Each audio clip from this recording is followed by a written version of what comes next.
Hello, everybody. I'm going to make a very brief statement. I just completed a meeting with all the congressional leaders from both chambers, from both parties, and I have to say that I thought it was a very constructive meeting.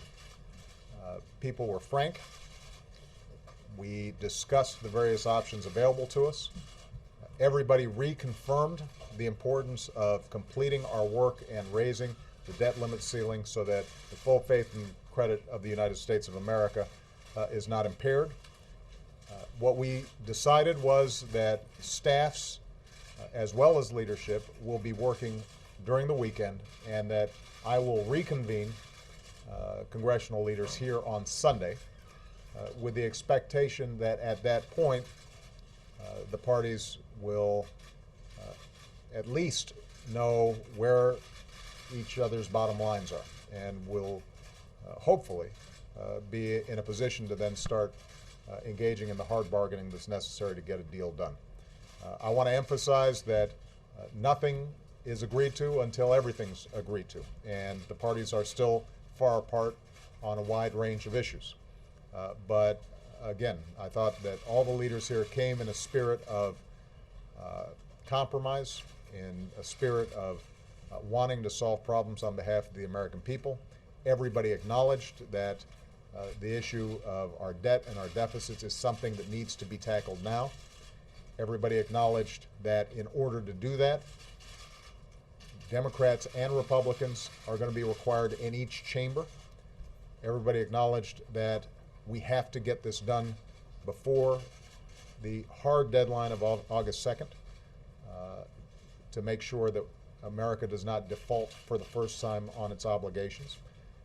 And everybody acknowledged that there's going to be pain involved politically on all sides, but our biggest obligation is to make sure that we're doing the right thing by the American people, creating an environment in which we can grow the economy and make sure that more and more people are being put back to work. So I want to thank all the leaders. I thought it was a very constructive meeting, and I will be seeing them back here on Sunday.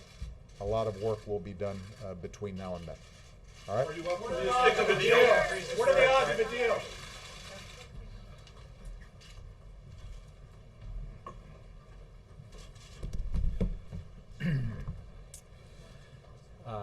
Thank you all. Get set up here.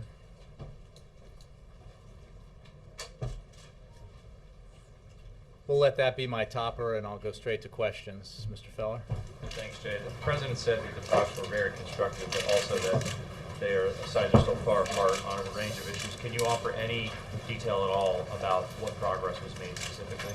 No. We are committing. Yeah, I could end there if you like. There is a commitment among the folks in the room, as there was a commitment among the folks in the room when the Vice President was leading those negotiations, not to read out the content and the specifics of these meetings. Not because there's an interest in secrecy or hiding or anything like that, but because it preserves an environment that allows real progress to be made. That is why the President just now did not get into specifics, and why I will not get into specifics. There was a constructive tenor set. As the President said, he felt that participants came in the spirit of compromise. But as he said, there are significant differences that remain on key issues, and that's why staffs will work in the next over the next 48 hours very hard. Why leaders will be talking among themselves, members will be talking among themselves. They'll be talking with senior folks over here, including the President and Vice President, probably. But the content and specifics of this meeting and others, we're not going to read out. A couple others, please. You put out a statement earlier that suggested there's nothing really new in terms of the role of Social Security in this debate, going back to what the President said in the State of the Union. But one detail that does seem to be new is the possibility of changing the way cost of living increases are laid out, changing the inflation measure, and it could result in smaller increases. Is that not the case? Let me just be clear, as I think I tried to be in the statement I gave to all of you. this story is really not new at all. The president has, in fact, it essentially was written back when the president delivered his State of the Union address, and he talked about his openness to doing things to strengthen Social Security, things that would not slash benefits. But he also made very clear that we do not believe, and a lot of independent economists back up our contention, that Social Security is an issue in the near and medium term deficit. So when you talk about deficit reduction, dealing with the issues that have been before us in these negotiations for these many weeks, Social Security is not a factor. But it also remains true, as he made clear in the State of the Union, that he is willing to, and thinks it's important to talk about the long-term strength of Social Security. And it is also true, as he has made clear, and Vice President and others, that they have created an atmosphere, or tried to, an environment in the negotiations that they've had, where every participant feels that he or she can bring to the room issues that they think are important. And that's what we mean by when we say everything is on the table. But it does not mean that the president's position has changed at all. Well, I'm just asking about that one. Well, you're asking about a specific that I'm not going to get into, but I think it's clear from what I have been willing to say, and clear from the position the president enunciated at his State of the Union address, and I just reiterated here, that we do not believe, and we think there's ample economic evidence to back this up, that Social Security is really an issue when we talk about our near and medium term deficits. One other, can you update us on the deadline that the parties are working under, not the August 2nd debt limit, but the real deadline to get this done, in particular because this meeting happening on Sunday. I'm wondering why they're putting together Sunday as opposed to Monday or some other day. Well, I think that reflects the sense of urgency that everyone shares. As the president said, there is a recognition in the room that we have to make sure the United States does not default on its obligations. That deadline, as you said, is August 2nd.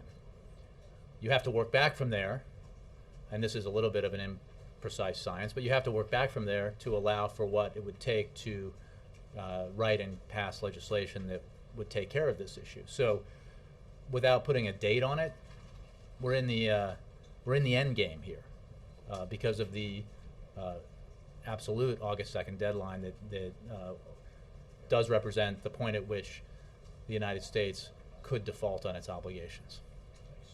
Yes, Karen. So is July 22nd still the date that you're? Well, I think that was again. I think I just explained this, that this is an imprecise. This is working back from an August 2nd date, recognizing the way that Congress works and the pace at which it works, even under duress, that there needs to be some time to produce a product and pass it. So July, I think this was a date that would emerge in the context of a rough estimate of what it would take. This is not the 22nd is not a hard deadline, but it is an assertion of the recognition that obviously it all can't happen on August 2nd. And on Social Security, you said that the president's position hasn't changed from what he said in the State of the Union, but what is new is that this might be a part of the talks.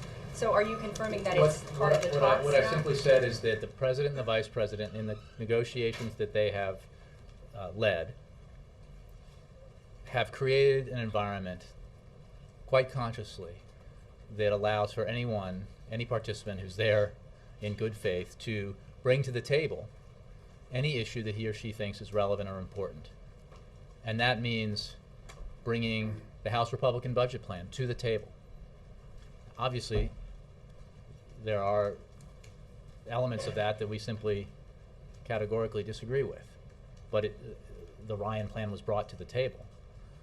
There are elements of the president's framework that Republicans disagree with, but we brought that to the table.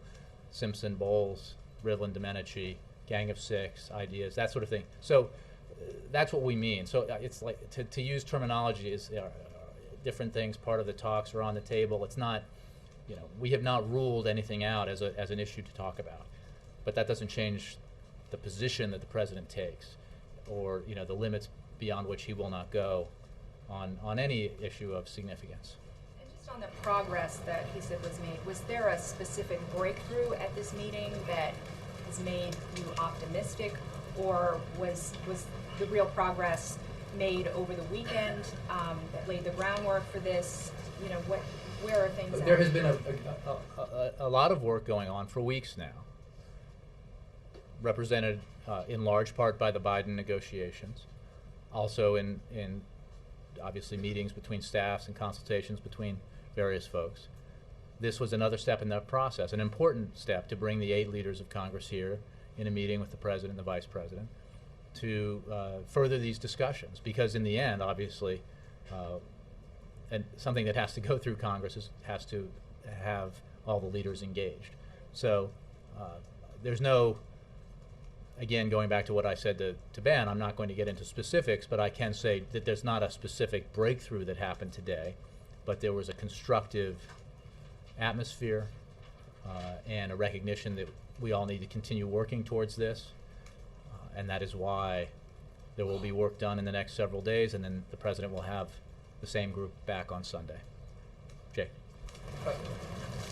The White House officials have repeatedly said that this cannot pass the House with just Republican votes. It needs Democratic votes as well. What outreach has President Obama done? What conversations has he had with Democratic leaders in terms of trying to get their rank and file on board with whatever? Well, as you know, he met with the Democratic caucus in the House, the Democratic caucus in the Senate. He has had regular conversations with the leaders of both houses in the Democratic Party, and those continue. But what has he told them? I mean, in terms of assurances, in terms of their concern about being reelected if they vote for a plan that cuts benefits? He has told them exactly what he's told you and the American people about the need, the greater good here that needs to be reached for, which is a significant agreement on deficit reduction created by an opportunity that does not come very often and has not come in Washington since the mid-90s. And that is good for America, it's good for Democrats, and it's good for Republicans, and that we ought to do it. I mean, it really, the message is not very complicated. The issues here have been substantive and not political, because this is really a case where good policy is good politics. I'm also wondering if you have any response to the fact that one of the leading Republican presidential candidates, Michelle Bachmann, who is a member of Congress and will vote on this, who has said that she will not vote to raise the debt ceiling. That is a pledge. Well, there may be other members who feel that way. We obviously disagree strongly and think that it would be a mistake not to do that, because we are talking here about the United States of America defaulting on its obligations for the first time in its history. The consequences of that, as Ronald Reagan believed, as President Obama believes, would be significant and unpredictable, and in no way positive. They would definitely be negative. The question is just how seriously negative, and I think there's ample evidence to suggest that it would be quite serious. Sure. Oh, sorry. This is my order. How are you? It's my first. Yes, you're up. This is my order. Curious, strategically, why the administration believes it's feasible to get a $4 trillion deal done in 2 weeks. We've been unable to negotiate a $2 trillion deal in more than 2 months. Well, I think you're making assumptions about numbers that are not ones that I'm going to concede. We think. I mean, we have said that a big deal is possible and should be sought and reached for. And by a big deal, we mean, in the range of the roughly $4 trillion in deficit reduction that the President put forward over 10 to 12 years, that the budget that emerged from the House, from the Republicans put forward, Simpson, Bowles, Domenici, Rivlin, et cetera, Gang of Six, that is the context of a big deal. That how close it gets to 4 million is not really the issue. And to answer your question, why does something big doesn't happen until the end? I mean, that's the way these things always work. We have made very clear that because of the consequences of even approaching the August 2nd deadline, that Congress should not postpone final action on this right up until the deadline. But these are hard issues. So, as the Vice President has said, and the President said again just now, this is a situation where nothing's agreed upon until everything's agreed upon. So no matter how large the size of savings in an agreement, that would be true if you were at 1 penny short of $2 trillion or 1 penny short of $4 trillion. It would not come together until the very end. Was the atmosphere, the constructive atmosphere, more constructive with a big deal? Look, I think that there is an appreciation within Congress that this is an opportunity, and that there is something transcendent about the possibility of achieving significant deficit reduction that makes the achievement of the kind of deficit reduction and fiscally responsible measures that makes the pain involved for everyone that a compromise would represent more tolerable. You would not want to give on an issue that is hard for you as a Republican or a Democrat if the reward is not significant. And the reward here for both parties is the opportunity to significantly reduce the deficit, send the message that we're getting our fiscal house in order, and providing, therefore, the confidence in the American economy that will help us grow faster and create jobs faster. That is, that's the reward that everyone seeks here. And the price for that reward is the willingness to compromise and move off of your starting position, to accept the fact that you're not going to get 100% of what you want, that the plan you came to the table with will not be the plan that you leave the table with. And I think that is what the President has asked every participant to acknowledge and accept, and that's why I think he feels pleased with the tone in the room today, recognizing as he did that there are significant differences, and we're not going to ignore that fact. There's a lot to be resolved.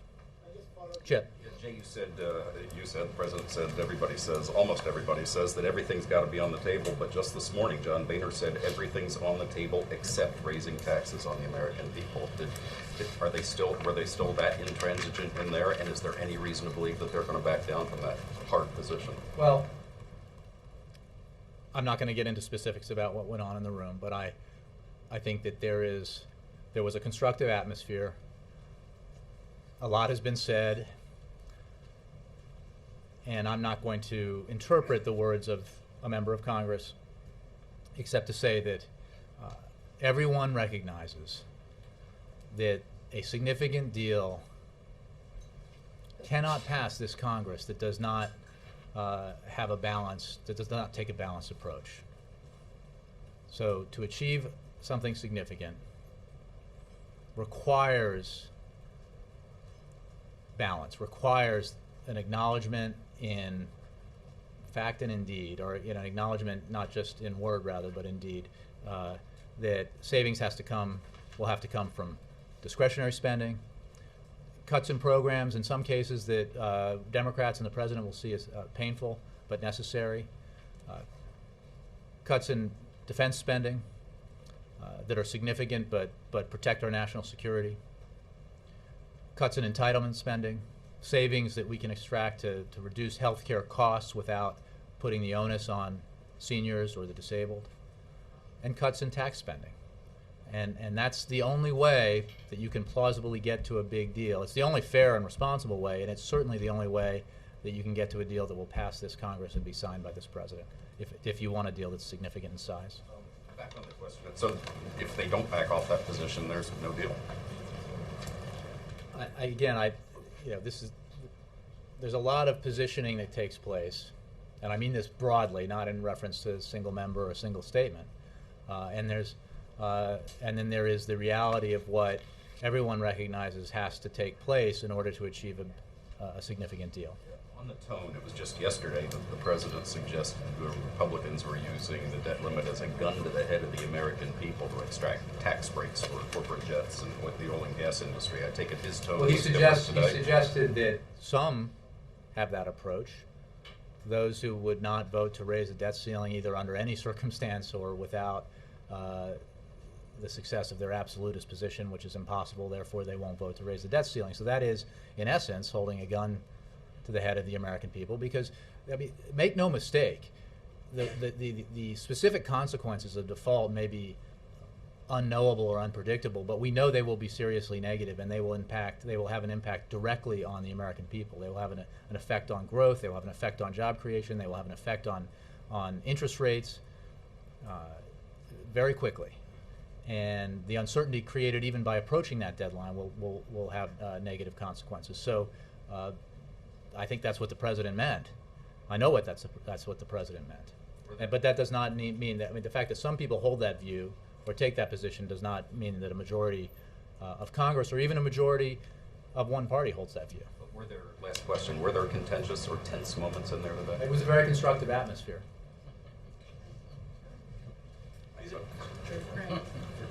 Just like in here. It's actually very collegial, very constructive. I appreciate that. I can say there were no tense moments when I was in the room, and I wasn't in there the whole time, but not when I was in the room. Is everyone involved in the talks on board with the big deal concept now, the closer to $4 trillion rather than 2 in deficit I don't want to reduction? characterize again how each, when you say everyone, that's 8 members plus the president, the vice president, and so that would I'm not going to say that every member accepted a certain proposition. I can simply say that there is a recognition that we need to work hard. We need to try to get to a big deal. You'll have to go, and we have some faith and confidence in that everyone recognizes the importance of not reading out every detail of all of these meetings, but in terms of the general tone and sense that each participant has about the meeting, obviously they may have something to say about that.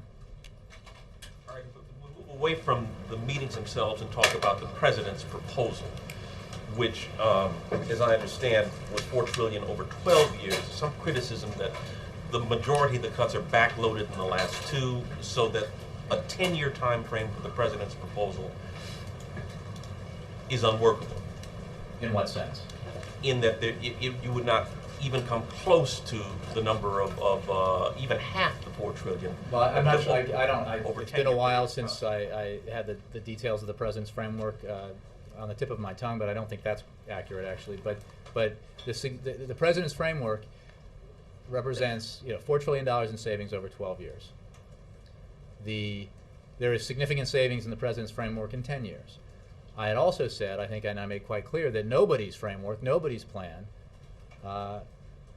is going to be the plan that emerges. No single plan, whether it's the president's or the House Republican plan or anybody else's, is going to be the plan that emerges from these negotiations as the final product. The president has made clear that he accepts the responsibility and the need to compromise, and that he won't get everything that he wants, that he will have to make tough choices, and he is calling on others to do the same. In your statement today about Social Security, you assured that benefits would not be cut. And the House progressives spoke today and said it's going to be a tough sell to seniors. What don't they understand about what the president's proposing? Well, again, the president's position on Social Security and addressing Social Security has been explicit since he uttered it in front of millions of viewers in the joint session of Congress at the State of the Union in January. And that is this position that I repeated today in my statement. And that is the position he holds today. The reason why I issued the statement is because there was a misperception created by some reporting about the idea that the president put forward some plan related to these talks affecting Social Security, and that's simply not the case. The president's position on Social Security is today what it was in January, and I think the most important point to understand is that his position is the position held by many, and I would say most, credible economists, that Social Security is not a contributor to our short and medium-term deficit problem. So when you're building a plan to deal with our short and medium-term deficit problem, Social Security is not an issue. So when we talk about entitlement savings and the kinds that the president has put forward, in addition to the ones he found in the Affordable Care Act, we're talking about savings from Medicare and Medicaid to the cost of health care, and not savings that put added burdens on beneficiaries. So why is it involved then? You were here, right? I mean, I just went through this where we have said that everything, any issue that any participant in these negotiations who's there in good faith, and we believe they have been there in good faith, wants to bring into the room for discussion and to raise, they are welcome to do so. But that does not make them viable options for an outcome or something that the president is going to agree to or necessarily other members might agree to. But we have not put restrictions on what can be brought into the room or put on the table, to use the variety of, sort of. I guess with the deadline looming, the suggestion is the only things on the table are things that'll pay benefits toward the goal you're trying to achieve. If Social Security is not a significant contributor, the president put forward a plan with $480 billion in savings in Medicare and Medicaid over 12 years that does not overly burden seniors, but finds savings in the cost of health care. So that's simply not the case. And the savings that are represented in the Affordable Care Act are savings that Republicans want to gather as well. So, and those do not cause harm to seniors or to beneficiaries. So, I reject that premise. Jay, I don't mean to harp on this, but how is this not a policy change? The president specifically said it should not be included, and then now you guys are acknowledging it's included in the The policy. president has said since January that he is willing and eager to have discussions about Social Security. But he always was specific to say not connected to this stuff. He has always said that it is not connected to the short and medium-term deficit problems that we face as a nation. It doesn't mean that he's not willing to talk about, as a separate matter, as he has made clear since January, the need to strengthen Social Security in the long term in a way that doesn't slash benefits. How is it a separate matter But what he has today? also said, and again, I don't want to make too much about what people seem to think has been going on in the room. I'm hamstrung a little bit by the fact that I'm not going to discuss details, but sometimes there are sources for stories that people who source stories have agendas. The fact is the president's position has not changed at all since January. He has also said that anybody who wants to, anybody who wants, going to include Social Security. I'm not going to characterize what would be in or out of a deal. Well, that was the president's but look, you could, if somebody felt it was very important to talk about, it's not like just go abstract so nobody thinks I'm, some policy that had nothing to do with even economic, we're not excluding things from the room, but what doesn't change is the fact that Social Security is not a driver of our short and medium-term deficits, that when you're talking about a deficit reduction plan that is addressing just that and trying to glean up to $4 trillion of savings over 10 to 12 years, Social Security is not a player in that. So if it's included in the final deal, then it's a policy change. I'm not. Fair? No, and I'm not even suggesting that it will be. But it depends on, like, you could attach anything to this that may not have anything to do with dealing with our short or medium term deficit. And I'm not suggesting that this will be. Again, I want to make clear there is no news in the story that pretended to be news this morning. But She's not even here to defend herself. well, there are headline writers too. But All right, let me ask. There's an empty chair. yeah, there's an empty chair for the organization that produced that I was story. confused by something. The president said Sunday was about coming in with your bottom lines. That's what everybody's got to come back to. So that implies that nobody had their bottom line today? Well, this group has not met, at least not recently, on this issue, and it was important for this meeting to take place as a as a way to move the process forward. This was not. No. Nobody came prepared for a bottom line. No, that's today. Again, I'm not getting into details in the meetings, and I go back to what I said yesterday. People are very aware of what the parameters of the discussion is here when we're talking about how do we reduce our deficit significantly over 10 to a dozen years, and how we need to do that in what we think is a balanced way, in a way that can actually pass Congress and be signed into law. and how we need to make sure that the United States doesn't default on its obligations. So that obviously there have been a lot of discussions up to this point. There have been the Biden negotiations and obviously other discussions. So there is an understanding of where we stand, what the issues are, but what did not happen here was any sort of this is as far as I will go on this, or this is as far as I will go on that. There was there was a vote counting. there was a discussion. No, there was a discussion of the various issues and the fact that and it was established what people knew, which is that there are differences, significant in some cases, in a variety of areas, and the president is inviting or asking, and the participants are willingly accepting the charge that we need to go back over the next several days and work on these issues, and then for these participants to come back on Sunday to move these discussions even further down the road. I guess I'm just confused by the president's use of bottom line. They didn't have it today, and the expectation is on Sunday they better have it. Well, I can't improve upon his words. I think he did expect that people will have bottom lines on Sunday, yes. Carol. One more on that sort of point. Were the staffs of the 8 leaders and White House staff tasked with driving towards $4 trillion? Was there a number? I mean, is that what they're supposed to do between now and Sunday?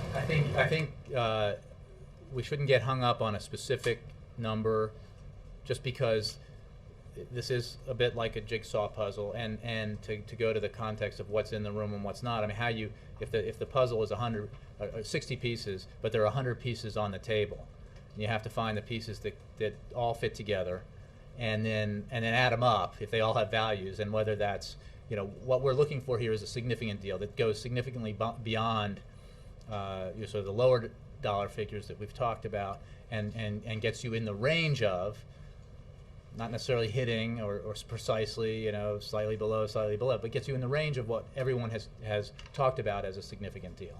But I don't want to say that if it's, a few dollars short of this or a few dollars over that we've missed a target, because we don't have a specific dollar target.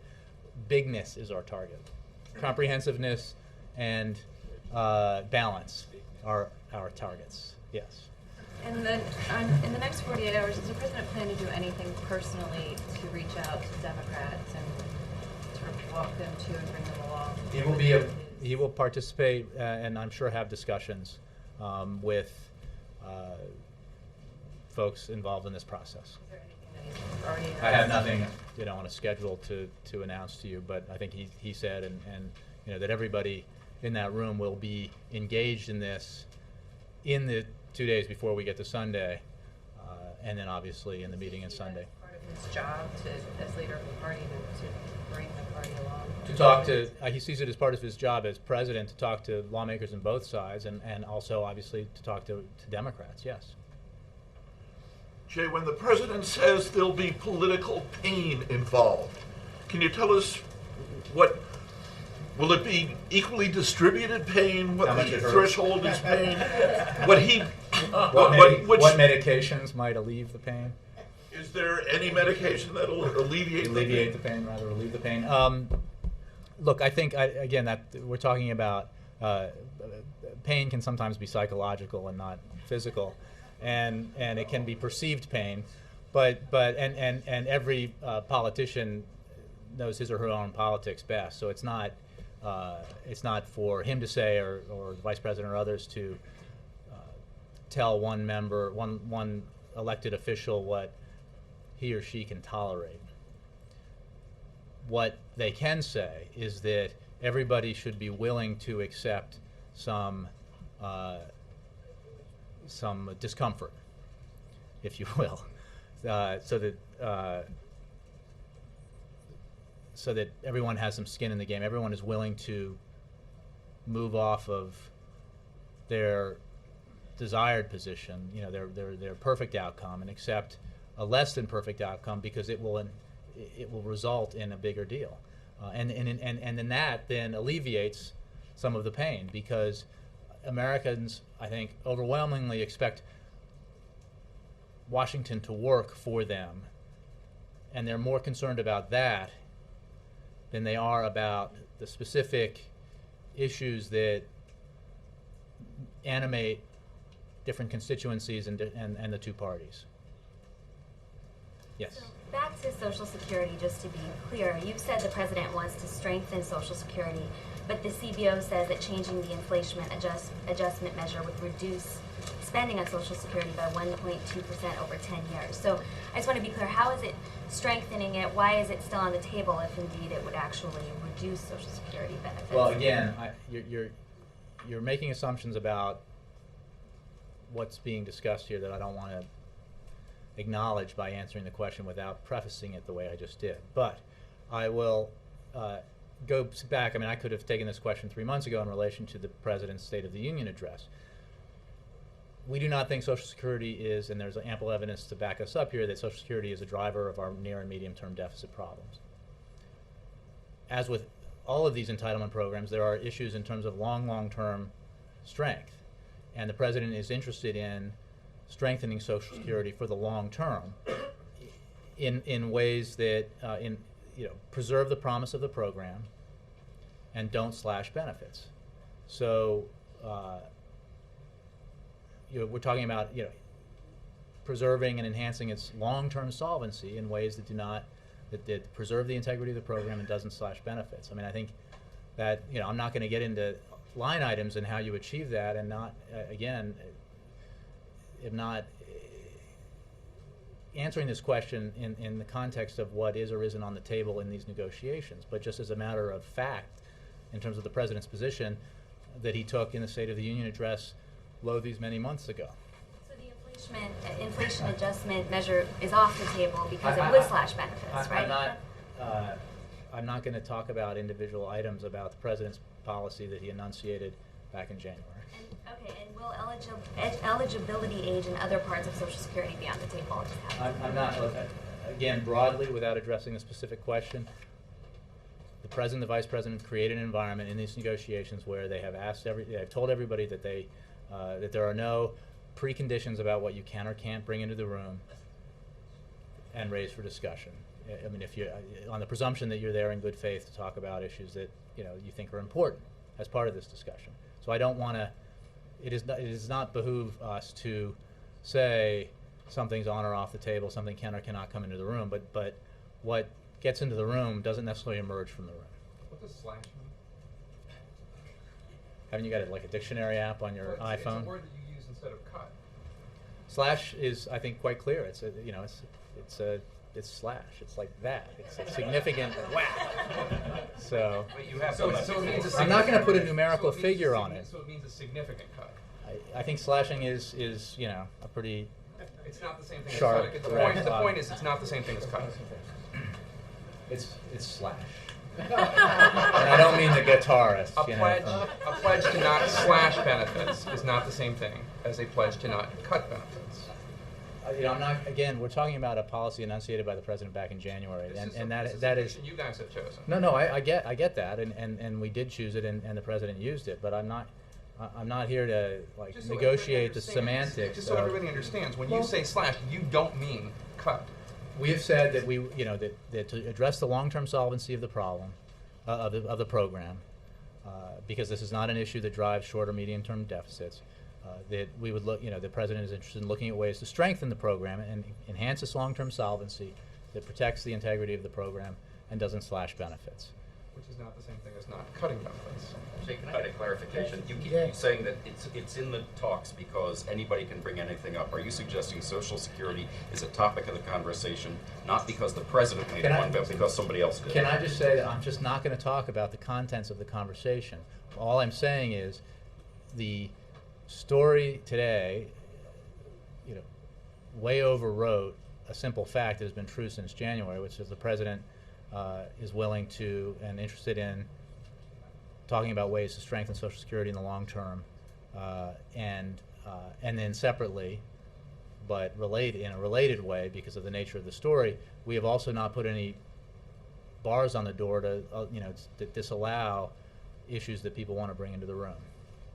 Just a clarification, is the staff of all 8 members going to be part of the staff talks leading up to Sunday, or is it a smaller group than that? I don't have a manifest for, and it's not like one group meeting. As far as I mean, this is a more fluid and evolving thing, but I would imagine that staff members who either because of their expertise or who they work for, will be involved beyond even the members in that room. And then totally unrelated to the debt talks, tomorrow's the 6th anniversary of the Tucson shootings, and gun control groups are upset that there's been no action to prevent such an event from happening in the future. Why not? As you know, the President directed the Attorney General to form working groups with key stakeholders to identify common sense measures that would improve American safety and security while fully respecting Second Amendment rights. That process is well underway at the Department of Justice with stakeholders on all sides working through these complex issues. And we expect to have some more specific announcements in the near future. Any definition of near future? Near and not far into the future. Has anyone? The New York Times. Jay. Oh, there you are. Can I, and I apologize if this was asked, I was filing a few minutes ago. If you were to reach the kind of three, and let's leave numbers out of it, to reach the kind of large package that the President desires, you're going to need a level of revenues that most economists say is impossible to achieve without fundamental reform of the tax code. First of all, I'll ask whether you agree with that. And then secondly, if that's the case, do you foresee a deal where you reach some level of revenues that everyone agrees on next week, but agree that the broader tax reform, a process that will take a long time, will have to be handled later, and hence much of the future tax revenues you don't really have in this deal that you reach next week? That's to be worked out in the coming months. Let me start with the second question and then go to the first. I'm not going to get into specifics about what may or may not be part of the specific negotiations related to a significant deficit reduction package. I will contest the premise, even though I'm not an economist, because I will point you to the framework the President laid out, which did achieve significant savings out of the tax code without the kind of sweeping tax reform that you talk about. Now, I understand that not everything that the President wants or every approach that he takes is going to be accepted by the larger group, and that's true for everybody at the table. But I just think that the premise is not entirely correct. Yeah, but just let me point out, I mean, David Plouffe, I think, appeared at a Bloomberg breakfast and raised tax reform as a possible scenario here. So I think the White House appears to be open to that scenario. And if it does happen, that's obviously something that doesn't happen over the next 2 weeks. It happens over a period of 7 months. Well, I don't think, again, you're correct, and David, and I'm not going to, further elaborate on what David said, and it is certainly true that tax reform can't be done in 2 weeks. But there are a variety of ways to skin a cat here, and going back to my jigsaw puzzle analogy, there are different, and some of those pieces are identical in shape. They just have different images on them, and you can make them work and get to a big, significant package. I just don't want to favor or disfavor any element that may or may not be part of a negotiation, because these things can change regularly, and I don't want to prejudice the outcome. Connie. Thank you. Do you have any evidence that North Korea has been bribing Pakistan to get nuclear technology? And also, how concerned is the President over the security surgical implant situation? Well, I addressed the issue that of the warnings that TSA, or the notifications that TSA made to foreign air carriers and air carriers and our foreign partners yesterday, and I don't have anything to add on that in terms of that. But on Pakistan, I don't have anything to say beyond the fact that we take, obviously, North Korea's nuclear program very seriously. Is the U.S. trying to buy Pakistan's friendship, and has it succeeded? I think I've said on many occasions, Connie, that our relationship with Pakistan is complicated. We don't always agree.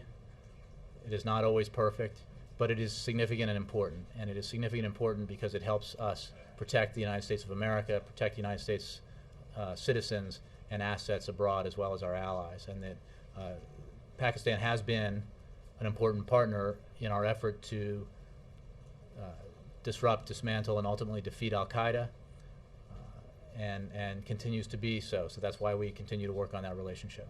Peter? Why is bigness an important value here? If the stakes are so high and the deadline is so close, why not reasonableness, or why not, what's feasible? Well, the what's reasonable supposed thing to be? do here, reasonableness and bigness walk down the street hand in hand here, because the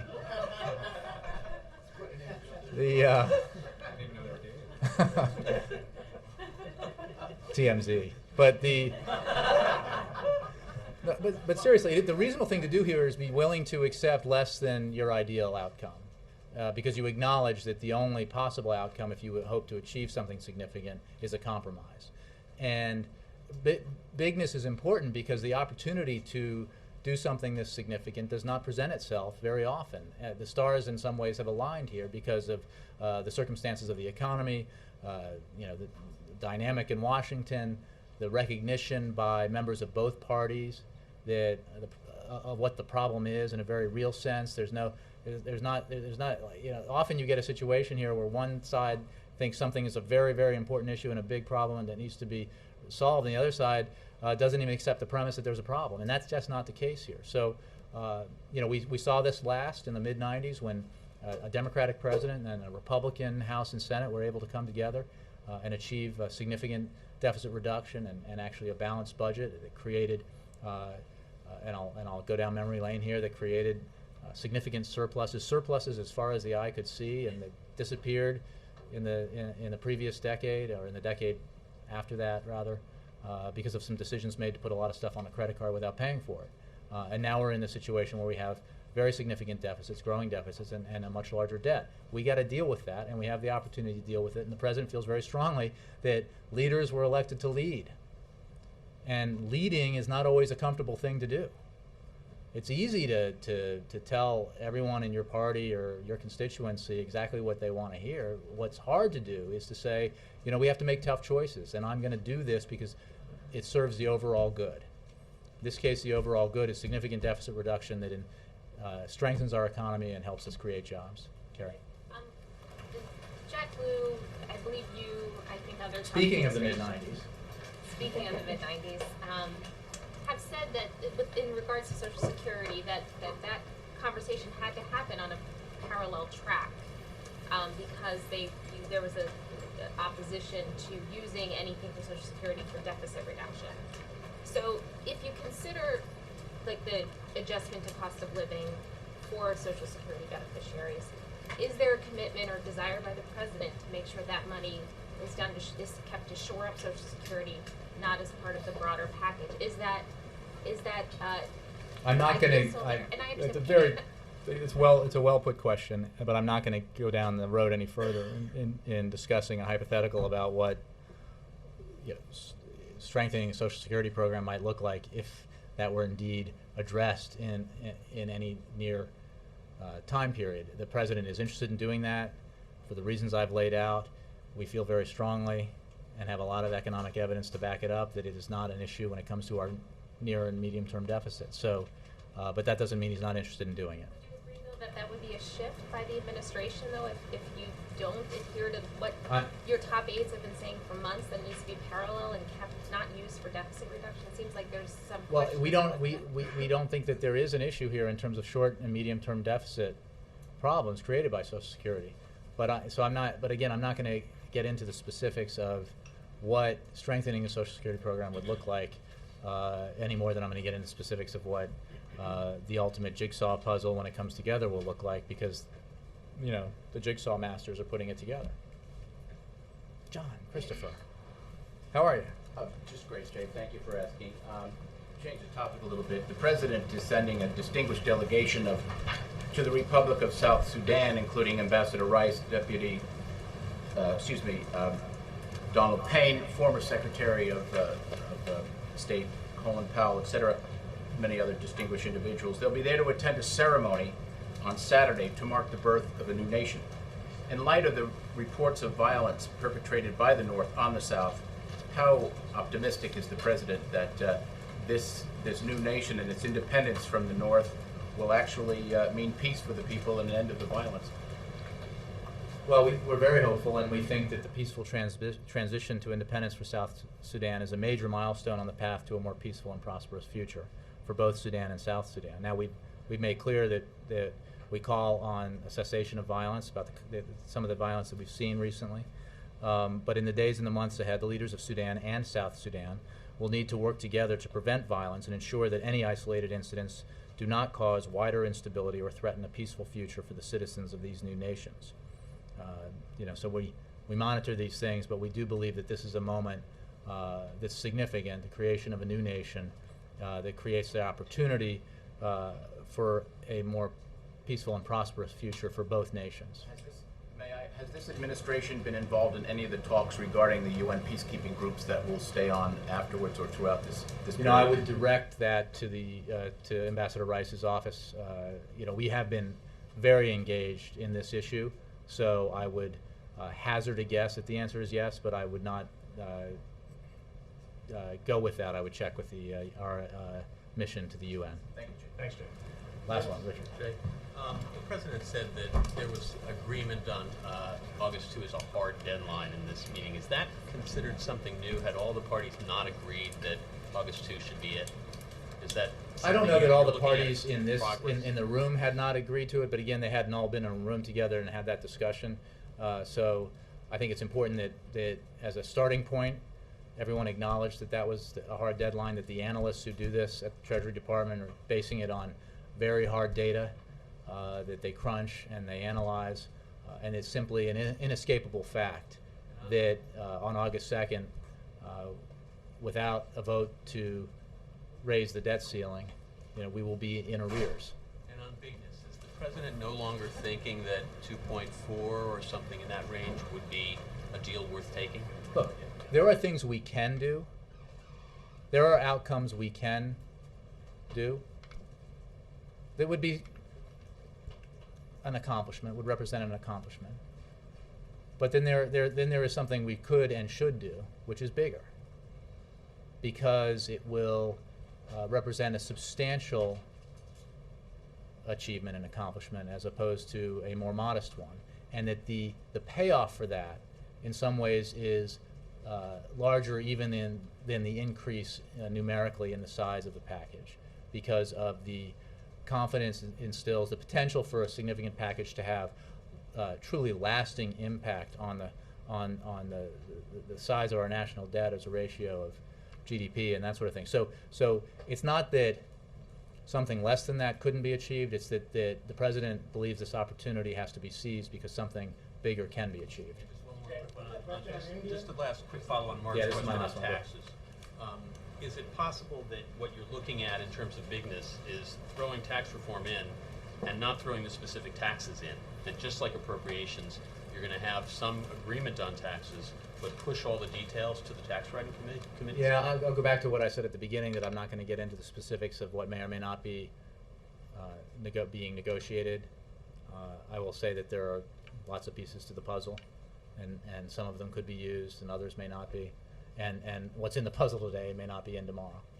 Okay, thanks.